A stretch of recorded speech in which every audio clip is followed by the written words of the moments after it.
ओम श्री बृहस्पति नमः। देवगुरु बृहस्पति को बुद्धि और शिक्षा का कारक माना जाता है।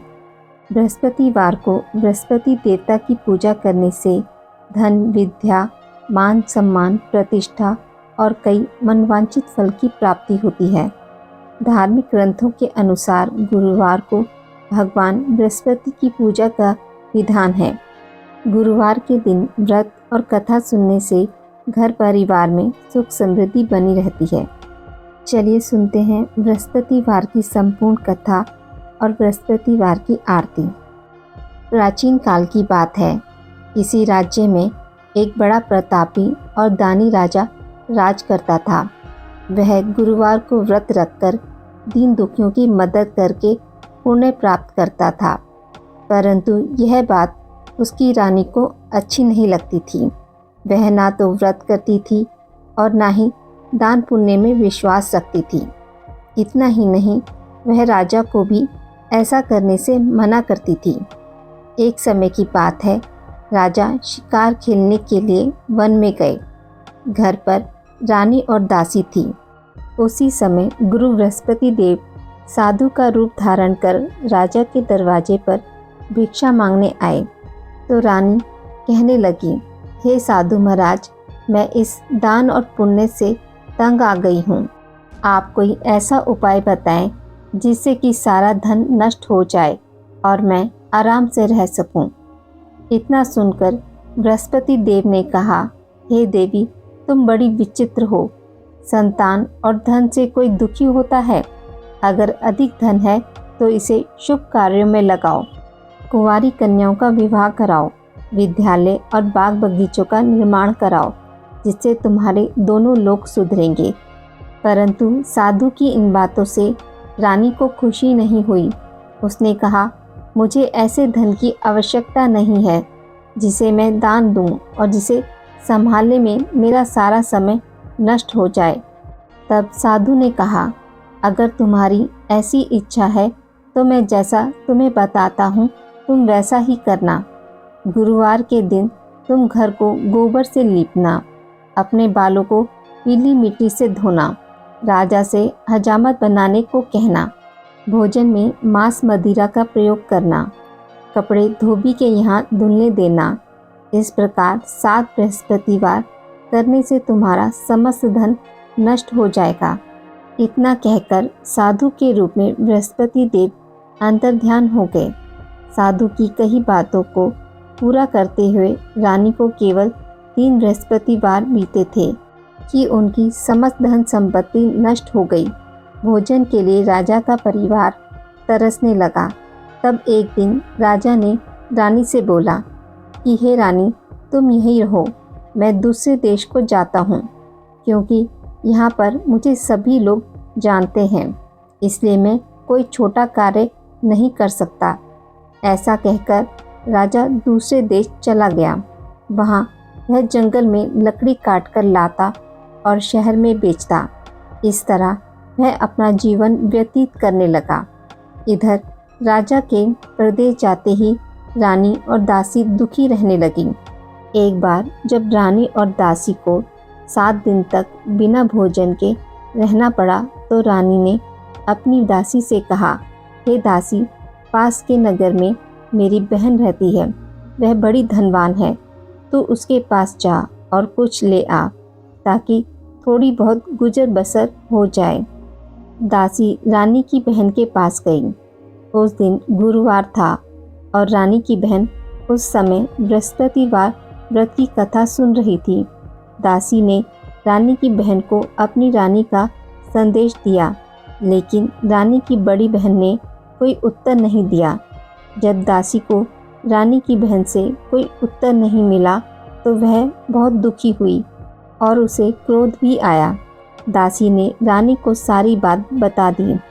ये सुनकर रानी ने अपने भाग्य को कोसा। उधर रानी की बहन ने सोचा कि मेरी बहन की दासी आई थी, परंतु मैं उसे नहीं बोली, इससे वह बहुत दुखी हुई होगी। कथा सुनकर और पूजा समाप्त करके वह अपनी बहन के घर आई और कहने लगी, हे बहन, मैं बृहस्पतिवार का व्रत कर रही थी। तुम्हारी दासी मेरे घर आई थी, परंतु जब तक कथा होती है तब तक ना तो उठते हैं और ना ही बोलते हैं, इसलिए मैं नहीं बोली। बताओ दासी क्यों आई थी? रानी बोली, बहन तुमसे क्या छुपाऊं, हमारे घर में खाने तक को अनाज नहीं है। ऐसा कहते कहते रानी की आंखें भर आई। उसने अपनी दासी समेत पिछले 7 दिनों से भूखे रहने की पूरी बात अपनी बहन को बता दी। देखो बहन, भगवान बृहस्पति देव सबकी मनोकामना पूर्ण करते हैं। देखो शायद तुम्हारे घर में भी अनाज रखा हो। पहले तो रानी को विश्वास नहीं हुआ, पर बहन के आग्रह करने पर उसने दासी को अंदर भेजा तो उसे सचमुच अनाज से भरा एक घड़ा मिल गया। यह देखकर दासी को बड़ी हैरानी हुई। दासी रानी से कहने लगी कि हे रानी, जब हमको भोजन नहीं मिलता तो हम व्रत ही तो करते हैं, इसलिए क्यों ना इनसे व्रत और कथा की विधि पूछ ली जाए ताकि हम भी व्रत कर सकें। तब रानी ने अपनी बहन से बृहस्पतिवार व्रत के बारे में पूछा। उसकी बहन ने बताया, बृहस्पतिवार के व्रत में चने की दाल और मुनक्का केले की जड़ में अर्पित करें तथा दीपक जलाएं, व्रत कथा सुने और पीला भोजन ही करें। इससे बृहस्पति देव और भगवान विष्णु प्रसन्न होते हैं। व्रत और पूजा की विधि बताकर रानी की बहन अपने घर लौट आई। 7 दिन के बाद जब गुरुवार आया तो रानी और दासी ने व्रत रखा। वह गुड़साल में जाकर चना और गुड़ लेकर आई। फिर उसने केले की जड़ तथा भगवान विष्णु की पूजा की। अब पीले भोजन की चिंता को लेकर दोनों बहुत दुखी हुई। उन्होंने व्रत रखा था, इसलिए बृहस्पति देव उनसे प्रसन्न थे। वह एक साधारण व्यक्ति का रूप धारण कर 2 थालों में पीला भोजन दासी को दे गए। भोजन पाकर दासी प्रसन्न हुई और फिर रानी के साथ मिलकर भोजन ग्रहण किया। उसके बाद वह सभी गुरुवार के व्रत और पूजा करने लगी। बृहस्पति देव की कृपा से उनके पास फिर से धन संपत्ति आ गई, परंतु रानी फिर से पहले की तरह आलस्य करने लगी। तब दासी बोली, देखो रानी, तुम पहले भी इसी प्रकार आलस्य करती थी। तुम्हें धन रखने में कष्ट होता था, इस कारण सभी धन नष्ट हो गया, और अब जब देव बृहस्पति की कृपा से धन मिला है तो तुम फिर से आलस करने लगी हो। रानी को समझाते हुए दासी कहती है कि बड़ी मुसीबतों के बाद हमने ये धन पाया है, इसलिए हमें दान पुण्य करना चाहिए और धन को शुभ कार्यों में खर्च करना चाहिए। इससे तुम्हारे कुल का यश बढ़ेगा, स्वर्ग की प्राप्ति होगी, पितृ प्रसन्न होंगे। दासी की बात मानकर रानी अपना धन शुभ कार्यों में खर्च करने लगी, जिससे पूरे नगर में उसका यश फैलने लगा। बृहस्पतिवार व्रत कथा के बाद श्रद्धा के साथ आरती की जानी चाहिए। इसके बाद प्रसाद बांटकर उसे ग्रहण करना चाहिए। एक दिन राजा दुखी होकर जंगल में पेड़ के नीचे आसन जमाकर बैठ गया। वह अपनी दशा को याद करके व्याकुल होने लगा। बृहस्पतिवार का दिन था। एकाएक उसने देखा कि निर्जन वन में एक साधु प्रकट हुए। वह साधु वेश में स्वयं बृहस्पति देवता थे। लक्कड़हारे के सामने आकर बोले, हे लक्कड़हारे, इस सुनसान जंगल में तू चिंता मगन क्यों बैठा है? लक्कड़हारे ने दोनों हाथ जोड़कर प्रणाम किया और उत्तर दिया, महात्मा जी, आप सब कुछ जानते हैं, मैं क्या कहूँ। यह कहकर रोने लगा और साधु को अपनी आत्मकथा सुनाई। महात्मा जी ने कहा, तुम्हारी स्त्री ने बृहस्पतिवार के दिन बृहस्पति भगवान का निरादर किया है, जिसके कारण रुष्ट होकर उन्होंने तुम्हारी यह दशा कर दी। अब तुम चिंता को दूर करके मेरे कहने पर चलो तो तुम्हारे सब कष्ट दूर हो जाएंगे और भगवान पहले से भी अधिक संपत्ति देंगे। तुम बृहस्पतिवार के दिन कथा किया करो। 2 पैसे के चने मक्का लाकर उसका प्रसाद बनाओ और शुद्ध जल से लोटे में शक्कर मिलाकर अमृत तैयार करो। कथा के पश्चात अपने सारे परिवार और सुनने वाले प्रेमियों में अमृत व प्रसाद बांटकर आप भी ग्रहण करो।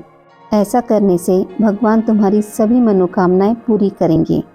साधु के ऐसे वचन सुनकर लक्कड़हारा बोला, हे प्रभु, मुझे लकड़ी बेचकर इतना पैसा नहीं मिलता जिससे भोजन के उपरांत कुछ बचा सकूं। मैंने रात्रि में अपनी पत्नी को व्याकुल देखा है। मेरे पास कुछ भी नहीं जिससे मैं उसकी खबर मांग सकूं। साधु ने कहा, हे लकड़हारे, तुम किसी बात की चिंता मत करो। बृहस्पतिवार के दिन तुम रोज़ाना की तरह लकड़ियाँ लेकर शहर को जाओ। तुमको रोज़ से दुगना धन प्राप्त होगा, जिससे तुम भली भांति भोजन कर लोगे तथा बृहस्पति देव की पूजा का सामान भी आ जाएगा।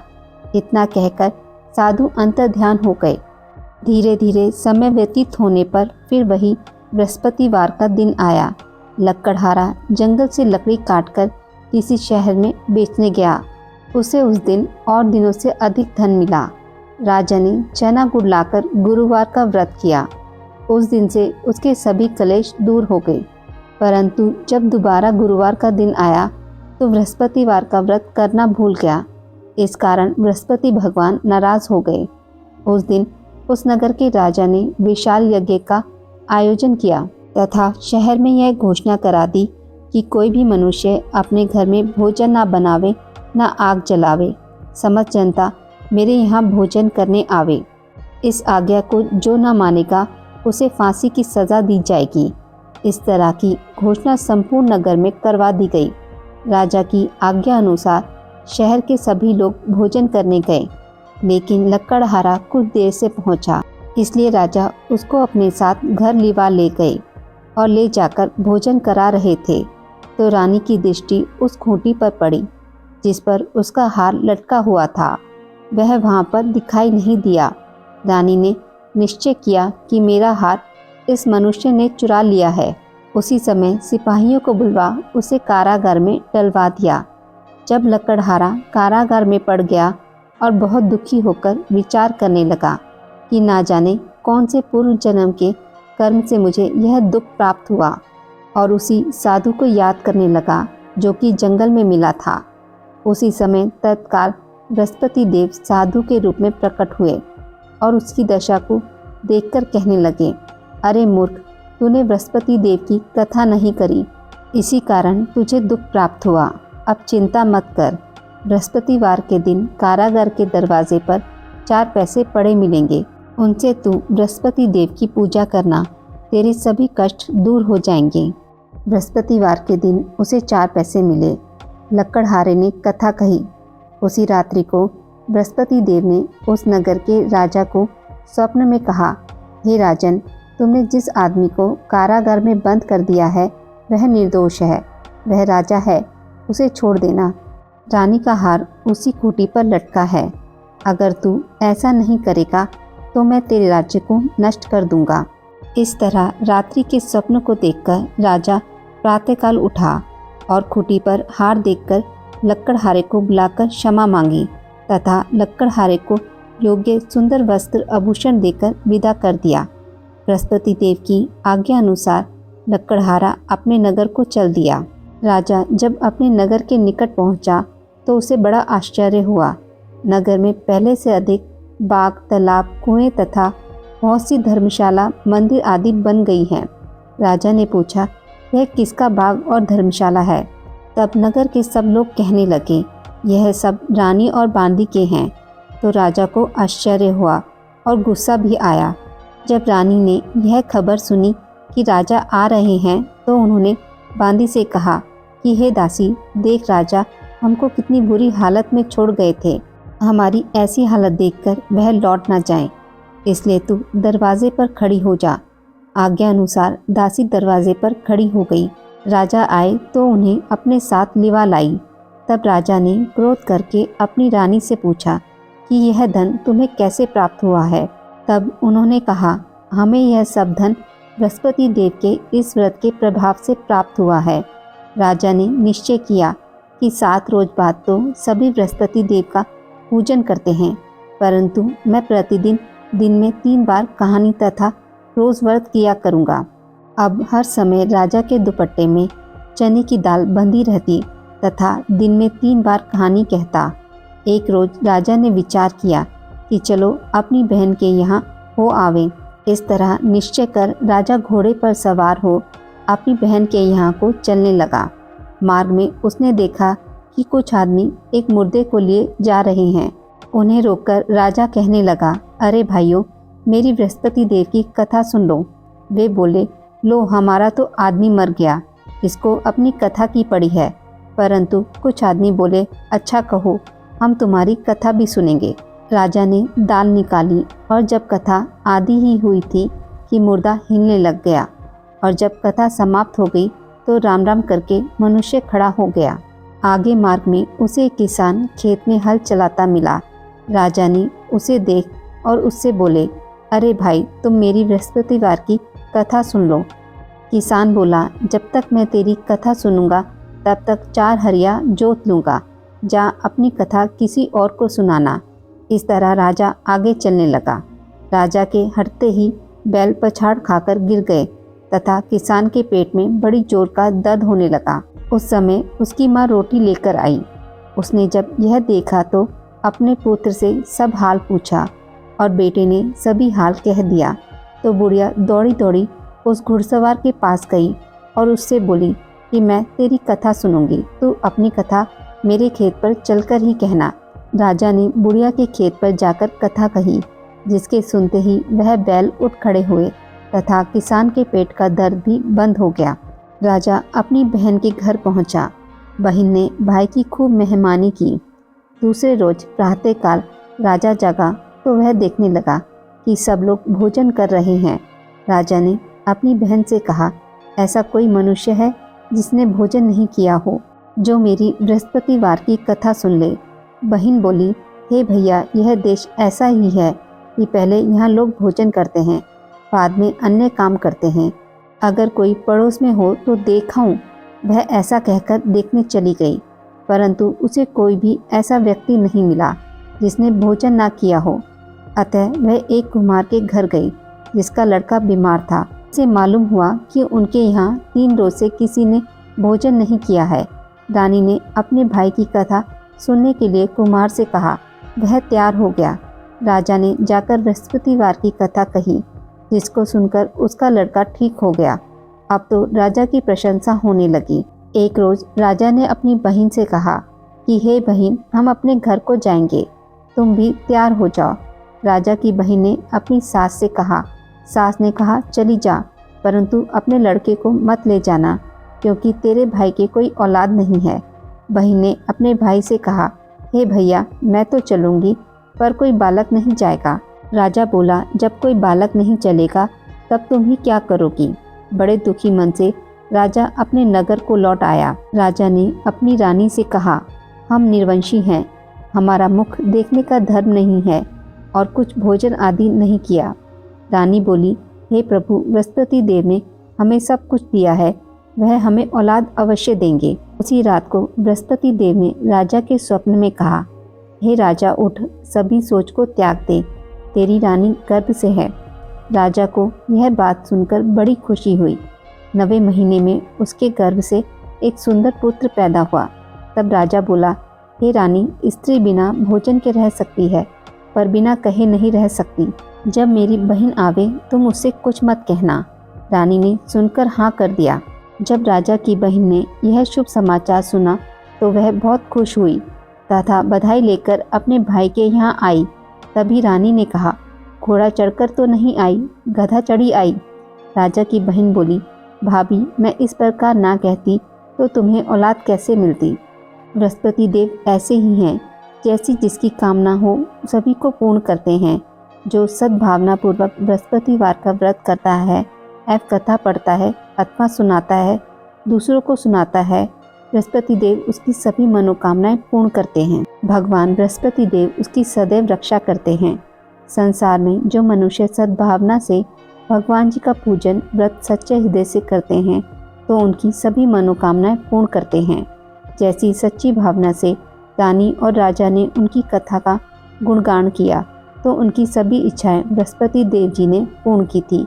इसलिए पूर्ण कथा सुनने के बाद प्रसाद लेकर जाना चाहिए। हृदय से उनका मनन करते हुए जयकारा बोलना चाहिए। बोलो बृहस्पति देव की जय, भगवान विष्णु की जय। बृहस्पति देव की कथा। प्राचीन काल में एक ब्राह्मण रहता था। वह बहुत ही निर्धन था। उसकी कोई संतान नहीं थी। उसकी स्त्री बहुत मलिनता के साथ रहती थी। वह स्नान न करती, किसी देवता का पूजन न करती। इससे ब्राह्मण देवता बड़े दुखी थे। बेचारे बहुत कुछ कहते थे, किंतु उसका कुछ परिणाम न निकला। भगवान की कृपा से ब्राह्मण की स्त्री के कन्या रूपी रत्न पैदा हुआ। कन्या बड़ी होने पर प्रातः स्नान करके विष्णु भगवान का जाप व बृहस्पतिवार का व्रत करने लगी। अपने पूजन पाठ को समाप्त करके विद्यालय जाती तो अपनी मुट्ठी में जौ भरकर ले जाती और पाठशाला के मार्ग में डालती जाती। तब ये जौ स्वर्ण के हो जाते। लौटते समय उनको बीनकर घर ले आती थी। एक दिन वह बालिका सूप में उस सोने के जौ को फटकार कर साफ कर रही थी कि उसके पिता ने देख लिया और कहा, हे बेटी, सोने के जौ के लिए सोने का सूप होना चाहिए। दूसरे दिन बृहस्पतिवार था। इस कन्या ने व्रत रखा और बृहस्पति देव से प्रार्थना करके कहा, मैंने आपकी पूजा सच्चे मन से की हो तो मेरे लिए सोने का सूप दे दो। बृहस्पति देव ने उसकी प्रार्थना स्वीकार कर ली। रोजाना की तरह वह कन्या जौ फैलाती हुई जाने लगी। जब लौटकर जौ बीन रही थी तो बृहस्पति देव की कृपा से सोने का सूप मिला। उसे वह घर ले आई और उसमें जौ साफ करने लगी, परंतु उसकी माँ का वही ढंग रहा। एक दिन की बात है कि वह कन्या सोने के सूप में जौ साफ कर रही थी। उस समय उस शहर के राजा का पुत्र वहाँ से होकर निकला। इस कन्या के रूप को, कार्य को देखकर मोहित हो गया तथा अपने घर आकर भोजन तथा जल त्याग कर उदास होकर लेट गया। राजा को जब इस बात का पता लगा तो अपने प्रधानमंत्री के साथ उसके पास गए और बोले, हे बेटा, तुम्हें किस बात का कष्ट है? किसी ने अपमान किया है अथवा कोई और कारण है? सो कहो, मैं वही कार्य करूँगा जिससे तुम्हें प्रसन्नता हो। अपने पिता की राजकुमार ने बातें सुनी तो वह बोला, मुझे आपकी कृपा से किसी बात का दुख नहीं है। किसी ने मेरा अपमान भी नहीं किया, परंतु मैं उस लड़की से विवाह करना चाहता हूँ जो सोने के सूप में जौ साफ कर रही थी। यह सुनकर राजा आश्चर्य में पड़ गया और बोला, हे बेटा, इस तरह की कन्या का पता तुम ही लगाओ, मैं उसके साथ तेरा विवाह अवश्य ही करवा दूंगा। राजकुमार ने उस लड़की के घर का पता बतलाया। तब मंत्री उस लड़की के घर गए और ब्राह्मण देवता को सभी हाल बतलाया। ब्राह्मण देवता राजकुमार के साथ अपनी कन्या का विवाह करने के लिए तैयार हो गए तथा विधि विधान के अनुसार ब्राह्मण की कन्या का विवाह राजकुमार के साथ हो गया।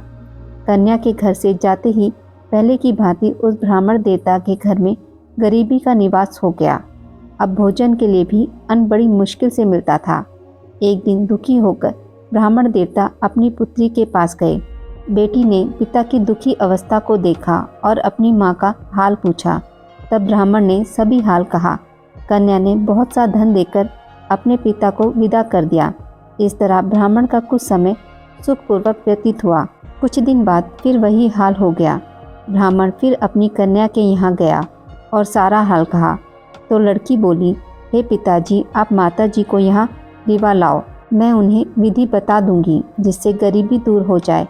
वह ब्राह्मण देवता अपनी स्त्री को साथ लेकर पहुँचे तो अपनी माँ को समझाने लगी, हे माँ, तुम प्रातःकाल प्रथम स्नान आदि करके विष्णु भगवान का पूजन करो तो सब दरिद्रता दूर हो जाएगी। परंतु उसकी माँ ने एक भी बात नहीं मानी और प्रातःकाल उठकर अपनी पुत्री के बच्चों की झूठन को खा लिया।